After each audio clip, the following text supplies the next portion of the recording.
ದಕ್ಷಿಣ ಕನ್ನಡ ಜಿಲ್ಲೆಯ ಬೆಳ್ತಂಗಡಿ ತಾಲೂಕಿನ ಬಳವಂತೆ ಗ್ರಾಮದ ಎಳನೀರು ಸಮೀಪದ ಬಂಗಾರಪಲ್ಕೆ ಜಲಪಾತ ವೀಕ್ಷಣೆಗೆ ತೆರಳಿದ್ದ ವೇಳೆ ಗುಡ್ಡ ಕುಸಿದು ವೀಕ್ಷಣೆಗೆ ತೆರಳಿದ ನಾಲ್ವರಲ್ಲಿ ಒಬ್ಬರು ಮಣ್ಣಿನ ಅಡಿಯಲ್ಲಿ ಸಿಲುಕಿದ ಘಟನೆ ಮಂಗಳವಾರ ನಡೆದಿತ್ತು. ಘಟನೆ ನಡೆದ ತಕ್ಷಣ ಸ್ಥಳೀಯರು ಶಾಸಕರಿಗೆ ಮಾಹಿತಿಯನ್ನ ನೀಡಿದ್ರು. ಶಾಸಕರ ಮಾರ್ಗದರ್ಶನ ಪಡೆದು ಸಂಬಂಧಪಟ್ಟ ಅಧಿಕಾರಿಗಳಿಗೆ ಮಾಹಿತಿಯನ್ನ ತಿಳಿಸಿ ಶೋಧ ಕಾರ್ಯ ಚುರುಕುಗೊಂಡಿತ್ತು. 2 ದಿನ ಕಳೆದರೂ ಮೃತ ಯುವಕನ ಶವ ಪತ್ತೆಯಾಗಿಲ್ಲ. ಸ್ಥಳಕ್ಕೆ ಶಾಸಕ ಹರೀಶ್ ಪೂಂಜಾ, ತಹಶೀಲ್ದಾರರು, ಅರಣ್ಯ ಇಲಾಖೆ ಹಾಗೂ ಪೊಲೀಸ್ ಇಲಾಖೆ ಸಿಬ್ಬಂದಿ ಘಟನಾ ಸ್ಥಳಕ್ಕೆ ಭೇಟಿ ನೀಡಿದ್ದಾರೆ.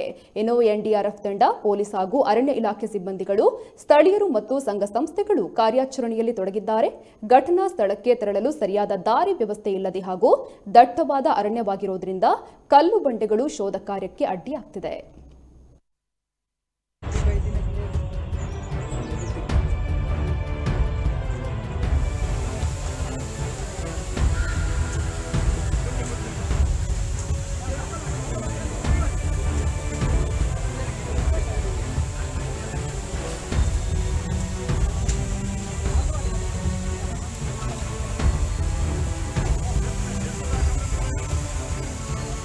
ಕನ್ನಡ ಜಿಲ್ಲೆ ಬೆಳ್ತಂಗಡಿ ತಾಲೂಕು ಮಲವಂತಿ ಗ್ರಾಮದ ಎಳನೀರು ಎಂಬಲ್ಲಿಯ ಬಂಗಾರಬಲ್ಗೆ ಎಂಬ ಹಳ್ಳಿಯ ಪ್ರದೇಶದಲ್ಲಿ ಒಂದು ಫಾಲ್ಸ್ ಇದೆ.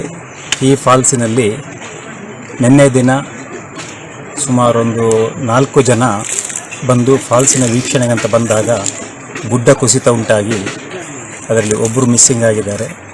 ಈಗಾಗಲೇ ಈ ಒಂದು ಘಟನೆ ನಡೆದ ತತ್ಕ್ಷಣದಲ್ಲಿ ಸ್ಥಳೀಯರು ನನಗೆ ಮಾಹಿತಿ ನೀಡಿದ ಪ್ರಕಾರ ಕೂಡಲೇ ಇಲ್ಲಿಗೆ ಬಂದು ಎಲ್ಲ ನೋಡಿದಾಗ ಇದು ಕೈ ಮೀರಿ ಹೋದಂಥ ಹಂತ ಕಂಡಾಗ ನಾವು ನಮ್ಮ ತಹಶೀಲ್ದಾರರು, ಹಾಗೆಯೇ ಅರಣ್ಯ ಇಲಾಖೆಯವರು, ಪೊಲೀಸ್ ಇಲಾಖೆ, ಹಾಗೆ ನಮ್ಮ ನೆಚ್ಚಿನ ಶಾಸಕರನ್ನು ಸಂಪರ್ಕ ಮಾಡಿದಾಗ ನಮಗೆ ಶಾಸಕರು ಮಾರ್ಗದರ್ಶನ ಕೊಟ್ಟಂತೆ ನಾವು ಯಾರ್ಯಾರಿಗೆ ಹೇಳಬೇಕು ಅವ್ರಿಗೆ ಹೇಳಿದ್ರು. ನನಗೆ ಶಾಸಕರ ಮೂಲಕ ಅದೇ ದಿನ ಸುಮಾರು ನಾವು ಎಲ್ಲ ತಿಳಿಸುವಾಗ ಗಂಟೆ 4:45 ಆಗಿತ್ತು.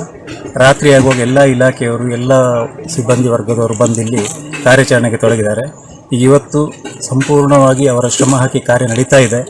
ಆದರೆ ಆ ಬಿದ್ದ ಸ್ಥಿತಿ, ದೊಡ್ಡ ದೊಡ್ಡ ಬಂಡೆಗಳು, ತುಂಬ ಕಷ್ಟಕರವಾದ ದಾರಿ ಇರೋದರಿಂದ, ಅಲ್ಲಿಗೆ ರಸ್ತೆ ಸಂಪರ್ಕ ಮಾಡಲಿಕ್ಕೂ ಕಷ್ಟ ಇರೋದರಿಂದ ಕಾರ್ಯಾಚರಣೆ ನಡೀತಾ ಇದೆ. ನಮಗೆಲ್ಲರಿಗೂ ಆಶಾಭಾವನೆ ಇದೆ, ಅದು ಸಿಗ್ತದೆ, ಒಂದು ಒಳ್ಳೆ ರೀತಿಯಲ್ಲಿ ಕಾರ್ಯಕ್ರಮ ಮುಗೀತದೆ ಅಂತ ಹೇಳುವಂಥ ವಿಶ್ವಾಸ ಇದೆ.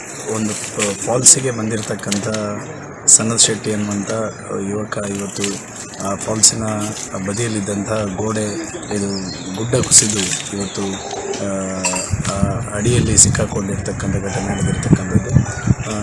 ಈ ಸಂದರ್ಭದಲ್ಲಿ ಜಿಲ್ಲಾ SDRF ತಂಡದವರು ಈಗಾಗಲೇ ಇಲ್ಲಿ ಕಾರ್ಯಾಚರಣೆಯನ್ನು ಮಾಡ್ತಾ ಇದ್ದಾರೆ. ತಾಲೂಕಿನ ಪೊಲೀಸ್ ಇಲಾಖೆಯ ಸಿಬ್ಬಂದಿಗಳು ಕಾರ್ಯಾಚರಣೆಯನ್ನು ಮಾಡ್ತಾ ಇದ್ದಾರೆ. ಫಾರೆಸ್ಟ್ ಡಿಪಾರ್ಟ್ಮೆಂಟ್ನ ತಂಡ ಸಹ ಇದರ ಕಾರ್ಯಾಚರಣೆ ತೊಡಗಿರ್ತಕ್ಕಂಥದ್ದು. ಮತ್ತು ಇಲ್ಲಿಯ ಸ್ಥಳೀಯರು ಮತ್ತು ಒಂದಷ್ಟು ಸಂಘ ಸಂಸ್ಥೆಯವರು ಸಹ ಇದರ ಜೊತೆ ಸೇರಿಕೊಂಡು ಈ ಕಾರ್ಯಾಚರಣೆಯಲ್ಲಿ ಭಾಗವಹಿಸ್ತಾ ಇದ್ದಾರೆ. ಈಗಾಗಲೇ ಒಂದಷ್ಟು ಪ್ರಗತಿಯಲ್ಲಿದೆ. ಆದರೆ ದಟ್ಟವಾಗಿರ್ತಕ್ಕಂಥ ಕಾಡು ಮತ್ತು ಹೋಗಲಿಕ್ಕೆ ಇರತಕ್ಕಂಥ ದಾರಿಯ ಅನಾನುಕೂಲತೆಯಿಂದಾಗಿ ಅದರ ಆ ವ್ಯಕ್ತಿಯನ್ನು ತೆಗೆಯತಕ್ಕಂಥ ನಿಟ್ಟಿನಲ್ಲಿ ಸ್ವಲ್ಪ ಕಷ್ಟ ಸಾಧ್ಯ ಆಗ್ತಕ್ಕಂಥ ಪರಿಸ್ಥಿತಿ ಇದೆ.